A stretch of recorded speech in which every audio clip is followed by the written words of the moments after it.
లిఫ్టులు బ్యారేజీలు కట్టిండు, కానీ మంతని నియోజకవర్గానికి గుంట భూమి కూడా నీళ్ళు ఇవ్వలే. 1,00,000 కోట్ల రూపాయలు ఖర్చు పెట్టి కాళేశ్వరం కట్టిండు. కట్టిన కాళేశ్వరం 3 ఏళ్లలోనే కూలేశ్వరం అయింది. 1,00,000 కోట్ల రూపాయలు గోదావరిలో కలిసిపోయినాయి. కేసీఆర్కు ఆ కాళేశ్వరం దెబ్బకు ఎర్రవల్లిలో 1000 ఎకరాల ఫామ్ హౌస్ వచ్చింది, ఆయన కొడుకుకు జన్వాడలో ఫామ్ హౌస్ వచ్చింది, ఆయన బిడ్డకు శంకర్పల్లిలో ఫామ్ హౌస్ వచ్చింది, ఆయన అల్లుడు హరీష్ రావుకు మొయినాబాద్లో ఫామ్ హౌస్ వచ్చింది, సడ్డకుని కొడుకు సంతోషరావుకు ఇవాళ 1000 కోట్ల రూపాయల వ్యాపారాలు వచ్చినాయి. మాకు మాత్రం గోదావరి జలాలు రాలేదు. గోదావరి జలాలను అడ్డం పెట్టుకొని గోదావరి జలాల ముసుగులో 1,00,000 కోట్లు ఖర్చు పెట్టి కాళేశ్వరం కట్టి 1000 కోట్లు కొల్లగొట్టి మీరు ఫామ్ హౌస్లు కట్టుకున్నారు, మీరు వ్యాపారాలు పెట్టుకున్నారు, మీరు టీవీలు పెట్టుకున్నారు, మీరు పేపర్లు పెట్టుకున్నారు మీ గురించి గొప్పలు రాసుకోవడానికి. కానీ మాకు మాత్రం చుక్క నీరు రాలే. అందుకే ఈనాడు వికారాబాద్ జిల్లా నుంచి నాయకత్వం వహిస్తున్న నేను తెలంగాణ రాష్ట్ర ముఖ్యమంత్రిగా తెలంగాణ శాసనసభకు సభాధ్యక్షుడుగున్న గడ్డం ప్రసాద్ కుమార్ గారు శాసనసభ నడుపుతున్నారు. మేమిద్దరం ఈరోజు మీకు మాట ఇస్తున్నాం. మా శ్రీధర్ బాబు గారి సాక్షిగా గోదావరి జలాలను తీసుకొచ్చి తాండూరు, పరిగి, వికారాబాద్, చేవెళ్ల ప్రాంతాన్ని సస్యశ్యామలం చేసే బాధ్యత మాది. ఈరోజు మీరు ఆశీర్వదించిండ్రు, మాకు అవకాశం వచ్చింది. ఆనాడు దళితుని ముఖ్యమంత్రిని చేస్తా అని దళితులను చంద్రశేఖరరావు దగా చేస్తే ఇవాళ ఒక దళిత బిడ్డ శాసనసభకే సభాధ్యక్షుడై అక్కడ పైన కూర్చుంటే చంద్రశేఖరరావు మాట్లాడాలంటే గా దళిత బిడ్డనే అడుక్కునే పరిస్థితి కాంగ్రెస్ పార్టీ తీసుకొచ్చింది. అందుకే ముఖం జల్లక ఈరోజు శాసనసభకు వస్తలేడు చంద్రశేఖరరావు. ఆయల్ల దళితులకు 3 ఎకరాల భూమి అన్నాడు, డబుల్ బెడ్రూమ్ ఇల్లు అన్నాడు, తెలంగాణ ముఖ్యమంత్రి అన్నాడు, అన్ని రకాలుగా దోకా ఆయన చేస్తే ఈనాడు ఒక స్పీకర్ 4 మంత్రి పదవులు దళితులకు ఇచ్చి ఈరోజు దళితులకు ఆత్మ గౌరవాన్ని మన పార్టీ మన ప్రభుత్వం నిలబెట్టింది. సోదరులారా, శాసనసభ స్పీకర్గా వారు అత్యున్నతమైన పదవిలో ఉన్నాడు. తెలంగాణ రాష్ట్ర ముఖ్యమంత్రిగా మొట్టమొదటి స్థానంలో నేనున్నా. వడ్డిచ్చేది మేమే, మీరు రాసుకోండి.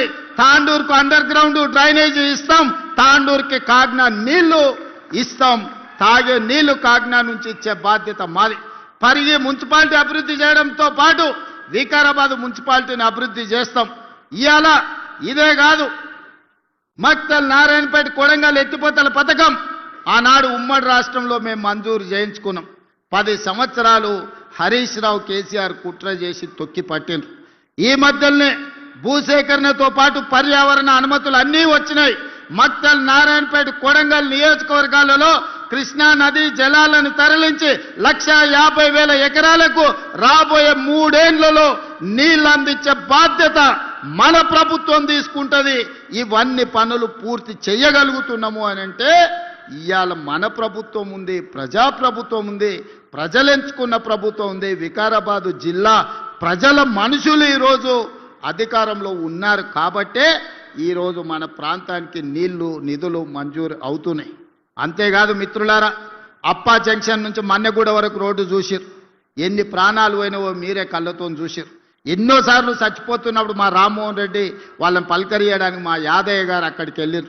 ఆ కుటుంబాలు ఎంతో ఆవేదన వ్యక్తం చేసినాయి. 10 ఏళ్ళు మంజూరైన కేంద్ర ప్రభుత్వం మంజూరు చేసిన రోడ్డును పర్యావరణం పేరు మీద కొన్ని కేసులు పడితే వాళ్ళతో పాటు లిటిగేషన్లో ఆనాడు బీఆర్ఎస్ నాయకులు చేరిన ఒక్కరోజు కూడా అప్పా జంక్షన్ నుంచి మన్నగూడ రోడ్డు పూర్తి చేయాలనే ప్రయత్నం చేయలే.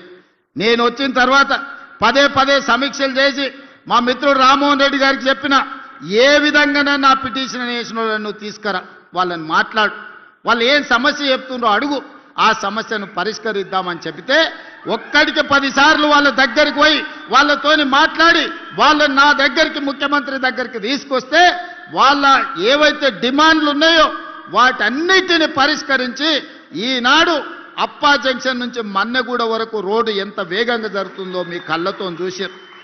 మొన్నటికి మొన్న రోడ్డు మీద టిప్పర్లో కంకర తీసుకుపోయి ఆర్టీసీ బస్సు మీద పడితే 40 మంది పైగా చచ్చిపోయారు. ఈ పాపం చంద్రశేఖరరావుది కాదా? ఈ పాపం సబితా ఇంద్రారెడ్డిది కాదా? ఒక్కనాడైనా రామ్మోహన్ రెడ్డి చేసిన ప్రయత్నం ఆ పిటిషన్ లేచిన వాళ్ళని పిలిచి కూర్చోబెట్టి మాట్లాడి ఉంటే మంత్రిగా ఇన్ని ప్రాణాలు మిగిలేవి కదా. మీరు చేసిన పాపం కాదా, మీరు పాల్పడ్డ హత్యలు కాదా, పేదోళ్ళ ప్రాణం పట్ల మీకు విలువ లేదనడానికి ఇది ఒక ఉదాహరణ మాత్రమే. అదే కాదు, ఈరోజు మన్నెగూడ నుంచి తాండూరు పోవాలంటే 2-3 గంటలు పట్టే, మోకాళ్ళంత గుంతలు ఉండే. ఇప్పుడే మా మనోహర్ని అడిగిన ఏం మనోహర్ పరిస్థితి అని, లేదన్నా వేగంగా పనులు జరుగుతున్నాయని. ఇవాళ వికారాబాద్ నుంచి తాండూరు, మన మన్నెగూడ నుంచి తాండూరు పోవడానికి ప్రత్యేకమైన రోడ్డు ఈరోజు పనులు జరుగుతున్నాయి. ఎన్ని నిధులు కావాలన్నా తాండూరు ఆ రోడ్డును పూర్తి చేసి సంవత్సరం తిరిగే లోపల తాండూరు ప్రజలకు ఒక మంచి రోడ్డు ఇచ్చే బాధ్యత ఈనాడు మన ప్రభుత్వం తీసుకుంటుంది అని చెప్పి ఈ వేదిక మీద నుంచి మీకు సూచన చేస్తున్నా. అదేవిధంగా మిత్రులారా, RRR ఔటర్ రింగ్ రోడ్డు రావడంతో మన రంగారెడ్డి జిల్లాలో ఒకనాడు ఏ పరిస్థితి లేకుండే, ఎకరం భూమి అమ్మాలంటే తల తాకట్టు పెట్టే పరిస్థితి. ఔటర్ రింగ్ రోడ్ వచ్చిన తర్వాత 1,00,000 వలకని భూమి 1 కోటి అయింది, 1 కోటి భూమి 10 కోట్లయింది, 10 కోట్ల భూమి ఇవాళ 100 కోట్ల రూపాయల విలువ పెరిగింది. ఇవాళ 100 కోట్ల కంటే కూడా మన రంగారెడ్డి జిల్లా ఔటర్ రింగ్ రోడ్ చుట్టూత భూమి దొరకలేదు. అందుకే కేంద్ర ప్రభుత్వంతో మాట్లాడి ఈనాడు రీజనల్ రింగ్ రోడ్డు 360 కిలోమీటర్లతోని ఈనాడు కేంద్ర ప్రభుత్వాన్ని మంజూరు చేయించినాం. రాబోయే రోజుల్లో రీజనల్ రింగ్ రోడ్డు రాబోతుంది, రేడియల్ రోడ్స్ రాబోతున్నాయి. వికారాబాద్ అంతర్జాతీయ పర్యాటక కేంద్రంగా మారబోతుంది, ప్రపంచానికి ఆదర్శంగా మన జిల్లా నిలబడబోతుంది. ఇవన్నీ పనులు కూడా ఇవాళ మనం చేసుకునే పరిస్థితి వచ్చింది. దీనికి ప్రధానమైన కారణం ఈరోజు మనం అధికారంలో ఉండడం వల్లనే ఇది సాధ్యమైంది. అందుకే మిత్రులారా, పెద్దలు చెప్పారు మట్టికి పోయినా ఇంటోడే పోవాలని. మరి ఇవాళ మన గల్లీలో లేదా మన కాలనీలో పనులు జరగాలంటే కౌన్సిలర్ మనోడై ఉండాలనా లేదా మీరు ఒక్కసారి ఆలోచన చేయండి. మన ఎమ్మెల్యేతోని మన మంత్రి దగ్గర పోయి కూర్చొని నాకు ఇది కావాలి అని అడిగేటోళ్ళు ఉంటేనే కదా సమస్య పరిష్కారం అయ్యేది. కాలే యాదయ్య రోజుడిసి రోజు నా దగ్గరకు వస్తాడు, రోడ్డు గురించో, మోరీ గురించో, వీధి లైట్ల గురించో. ఆయన మున్సిపాలిటీలే కాదు ప్రతి గ్రామానికి రోడ్ల కోసం యాదయ్య పొద్దునే నిద్ర లేవంగానే మాకు యాదయ్య గారు ఖచ్చితంగా వచ్చి కూర్చుంటాడు, సార్ నువ్వు ఎట్లనైనా ఇవ్వాల్సిందే లేకపోతే ఊరికి పోయే పరిస్థితి లేదు అని. అంటే ప్రజలకు పని చేయాలన్న ఆలోచన చిత్తశుద్ధి ఉంటే పనులు పరిష్కారం అయితే. అడగంది అమ్మాయినా అన్నం పెట్టాడని చెప్పారు. మరి ఇవాళ అడగకుట్ట పనులు జరుగుతాయా? ఇవాళ మూసీ ప్రక్షాళన మనం చేసుకుందాం అనుకుంటున్నాం. అనంతగిరి వికారాబాద్ కొండల్లో పుట్టిన మూసీ నది, ఈసా నది ఈరోజు ఒక పక్కన గండిపేట, హిమాయత్ సాగర్, ఉస్మాన్ సాగర్ నుంచి ఈరోజు మనకు బాపు ఘాట్ వరకు 2 కలిసి ప్రవహిస్తున్నాయి. ఆ తర్వాత హైదరాబాద్ నగరం నుంచి కృష్ణా నదిలో కలిసే వరకు నల్గొండ జిల్లా వాడపల్లి వరకు పోతున్నది. మూసీ నది ప్రక్షాళన చేసుకుంటామంటే లేదు లేదు చెయ్యడానికి వీలు లేదు. ప్రజలు కాలుష్యంలోనే బతకాలని బీఆర్ఎస్ వాళ్ళు, బీజేపీ వాళ్ళు ధర్నాలు చేస్తున్నారు. మన వాళ్ళు పోయి మూసీలో ఉన్న కాలనీలలో వండుకున్నారు. వరదొచ్చినప్పుడు నేను అడిగిన, మరి పోండా ఇప్పుడు మూసీ దగ్గర పోయి పండుకోండి చూద్దాం, మూసీలో కొట్టుకుపోయి కృష్ణాలో తేలుతారు పోండి అని. ఎవడు అక్కడ దిక్కుపోలే. ఎంతసేపు చేసే అభివృద్ధికి కాళ్ళల్లో కట్టెబెట్టాలన్న ఆలోచన తప్ప అభివృద్ధి చేసుకోవాలన్న ఆలోచనే లేదు. గుజరాత్లో సబర్మతి రివర్ ఫ్రంట్ చేసుకుంటారు, ఢిల్లీలో యమునా నది రివర్ ఫ్రంట్ చేసుకుంటారు, ఉత్తరప్రదేశ్లో గంగా నది రివర్ ఫ్రంట్ చేసుకుంటారు. ఇవన్నీ బీజేపీ పాలిత రాష్ట్రాలు. గొప్పగా చెప్పుకుంటారు మా నరేంద్ర మోడీ ఇన్ని రివర్ ఫ్రంట్లు చేసిండు, ఇంత అభివృద్ధి చేసిండని. అయ్యా మరి గుజరాత్కు సబర్మతి రివర్ ఫ్రంట్ కావాలి, ఢిల్లీకి యమునా నది రివర్ ఫ్రంట్ కావాలి, ఉత్తరప్రదేశ్కు గంగా నది రివర్ ఫ్రంట్ కావాలి. మరి మా హైదరాబాద్కు యమునా నది, మా మూసీ నది రివర్ ఫ్రంట్ వద్దా అని నేను అడుగుతున్న బీజేపీలో. ఏం దరిద్రం వచ్చింది మీకు? మీ నెత్తి మీద ఏమన్నా దరిద్రం ఉందా? మా మూసీ ప్రక్షాళన చేసుకొని మేము మంచిగా బతుకుతాం అనుకుంటే మాకు అడ్డం పడుతున్నారు. ఇవాళ పేదోళ్లకు మంచి ఇండ్లు కట్టిస్తాం, మంచి స్కూల్ కట్టిస్తాం, వాళ్ళ పిల్లలకు మంచి పాఠాలు చెప్పిస్తాం మూసీ నది ఒడ్డున ఉన్నోళ్ళకంటే, లేదా మూసీ మురికిలోనే వాళ్ళు బతకాలని ఇవాళ బీజేపీ వాళ్ళు, బీఆర్ఎస్ వాళ్ళు అడ్డం పడుతున్నారు. ఎందుకు నేను ఇవన్నీ చెప్తున్నా అంటే ఇవన్నీ పట్టణ ప్రాంతాలలో ఉన్న అభివృద్ధి కార్యక్రమాలు. ఈ పట్టణ ప్రాంతాలలో నిన్నటి వరకు బీఆర్ఎస్, బీజేపీలే కౌన్సిలర్లు, కార్పొరేటర్లుగా ఉన్నారు. ఇవాళ వాళ్ళ దరిద్రం వదిలింది, ఆ చీడ పోయింది. మళ్ళీ ఈ ఎన్నికల్లో మంచోళ్ళని తెచ్చుకోకపోతే మళ్ళీ వాళ్ళే మోపైనరంటే మనం ఈ అభివృద్ధి కార్యక్రమాలను చేసుకోలేము. గ్రామాలలో జరిగిన ఎన్నికల్లో గ్రామ పంచాయతీల్లో 70% కాంగ్రెస్ పార్టీ జెండా ఎగిరింది. అందుకే ప్రతి గ్రామంలో ఇవాళ లక్షలాది రేషన్ కార్డులు ఇచ్చిన మాట నిజం కాదా? ఎవరు అడిగితే వాళ్లకు, పెళ్లి అయిన వాళ్లకు, అత్తగారింటికి పోయిన వాళ్లకు ఇవాళ రేషన్ కార్డులు ఇయ్యలేదా? మా అక్కలు ఇక్కడనే ఉన్నారు. ఇవాళ సన్న బియ్యం ప్రతి మనిషికి 6 కిలోల చొప్పున 3,17,00,000 తెలంగాణ బిడ్డలకు ఈనాడు ఈ ప్రభుత్వం 6 కిలోల ప్రకారం సన్న బియ్యం ఇస్తుంది. అక్క ఈడున్నోళ్ళు నేను అడుగుతున్న మా అక్కల్ని, పాలపిట్టల లెక్క ఉన్నారు మొత్తం ఇందిరమ్మ చీరలు కట్టుకొని మా అక్కలు. దసరా పండుగ నాడు పోయినట్టే ఉంది. పైనుంచి చూస్తుంటే మా అక్కలు మీటింగ్కి వస్తున్నారు, పాలపిట్ట ఎగురుకుంటూ వస్తున్నట్టే ఉంది. మా అక్కలు ఈ పాలపిట్ట రంగు చీరలు కట్టుకొని వస్తుంటే సన్న బియ్యం వస్తున్నాయా లేదా అక్క? ఆ ఎల్ల దొడ్డు బియ్యం ఇస్తే బర్రెలకు దాన పెట్టి రావునా? ఇవాళ ఈ సన్న బియ్యంతో పిల్లలకు బుక్కెడు బువ్వ పెట్టే పరిస్థితి వచ్చింది.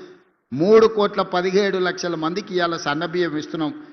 మా రిపోర్టర్ల మిత్రులు కూడా చాలామంది ఉన్నారు, వాళ్ళకు కూడా సన్న బియ్యం వస్తున్నాయనే నేను అనుకుంటున్నాను. ఎందుకంటే జర్నలిస్టులు ఉన్నారు కానీ వాళ్ళు కూడా పేదోళ్ళే, వాళ్ళకు కూడా సన్న బియ్యం వస్తున్నాయా లేదా ఒకసారి ఆలోచన చేయాలి.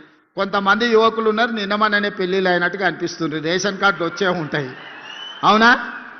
రేషన్ కార్డు ఇస్తేమి, సన్న బియ్యం ఇస్తేమి, 200 యూనిట్లు ఉచిత కరెంటు ఇస్తేమి, గ్రామాలలో ఇందిరమ్మ ఇండ్లు కట్టుకోండి అని పెళ్ళైన వాళ్ళకందరికీ ఇందిరమ్మ ఇల్లు, నియోజకవర్గానికి 3,500 ఇండ్లు ఇచ్చినాం. రాష్ట్రం మొత్తం 4.5 లక్షల ఇండ్లు పేదోళ్ళకి ఇచ్చినాం. నిజంగానే చంద్రశేఖర్ రావుకు 10 ఏళ్లలో 20 లక్షల కోట్ల నగదు ప్రజలు పన్నులు చెల్లించు. సంవత్సరానికి 2 లక్షల ఇండ్లు కట్టుంటే కూడా 10 ఏళ్లలో 20 లక్షల ఇండ్లు కట్టుండేటోడు. అసలు పేదోడు ఇల్లు లేనోడే తెలంగాణలో మిగిలేటోడు కాదు. కానీ చంద్రశేఖరరావు డబుల్ బెడ్రూమ్ ఇండ్ల ముసుగులో పేదవాళ్ళకి ఎవరికి ఇండ్లు ఇవ్వలే. మళ్ళీ ఇప్పుడే మొదలైనాయి, ఇంకా అదనంగా కావాలని మా స్పీకర్ గారు చెప్పారు. తప్పకుండా ఏప్రిల్ మే నెలల్లో మళ్ళీ అదనంగా లేనోళ్లకు ఇందిరమ్మ ఇండ్లు మంజూరు చేసే బాధ్యత ప్రభుత్వం తీసుకుంటుంది. అందుకే విధంగా ఈరోజు ఇందిరమ్మ ఇండ్ల విషయంలో మనం ఎంత జాగ్రత్తగా ఉన్నామో చూడండి. రైతుల రుణమాఫీ 25,35,000 మంది రైతులకు 21,000 కోట్ల రూపాయలు రుణమాఫీ 2 లక్షలు చేసి ఇవాళ రైతులను రుణ విముక్తులను చేసినాం. అదేవిధంగా మిత్రులారా, రైతు భరోసా 9 రోజుల్లో 9,000 కోట్ల రూపాయలు పేదల ఖాతాలో ఈరోజు మనం నిధులేసి రైతు భరోసా కార్యక్రమాన్ని కొనసాగిస్తున్నాం. నిరుద్యోగమే తెలంగాణ ఉద్యమం. వందలాది మంది నిరుద్యోగులు ఆత్మ బలిదానాలు చేసుకున్నారు, కానీ ప్రభుత్వ నియామకాలు చేపట్టలేదు. కానీ మన ప్రభుత్వం వచ్చిన ఈ 2 ఏళ్లలో 70,000 ప్రభుత్వ ఉద్యోగ నియామకాలు చేపట్టి నిరుద్యోగ సమస్యను పరిష్కరించే ప్రయత్నం చేసినాం. 15 ఏళ్ల తర్వాత గ్రూప్ 1 పరీక్షలు నిర్వహించి ఫలితాలు ఇస్తే లిటిగేషన్లు పెట్టి కోర్టుల్లో పిటిషన్ వేసి అడ్డుకునే ప్రయత్నం చేస్తే కోర్టులో బలమైన వాదన వినిపిస్తే నిన్నగాక మొన్న హైకోర్టు కేసీఆర్ను చెంప చెల్లు అనిపించింది. మీరు అబద్ధాలు చెప్తున్నారు, తప్పుడు మాటలు తీసుకొచ్చి తప్పుడు పిటిషన్లు వేసిర్రు, ఇంకోసారి కోర్టుకు వస్తే పళ్ళు రాలుతాయని చెప్పి కోర్టు మెడలు పట్టి బయటికి దొబ్బింది.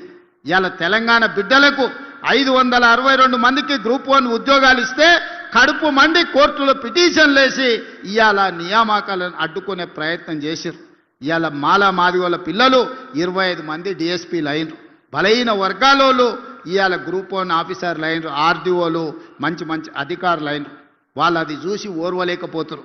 ఎప్పుడు మా కళ్ళ ముందల చేతులు కట్టుకొని నీ బాంచం దొరా అని బతకాల్సిన వాళ్ళు ఈ దళితులు, బలహీన వర్గాలు, ఆదివాసీలు గ్రూప్ 1 అధికారులే అధికారం చెలాయిస్తుంటే వాళ్ళ ముందు మేం చేతులు కట్టుకొని నిలబడాలని అని కుట్రతోని కడుపు నిండా విషం పెట్టుకొని గ్రూప్ 1 పరీక్షలను అడ్డుకునే ప్రయత్నం చేసిండ్రు.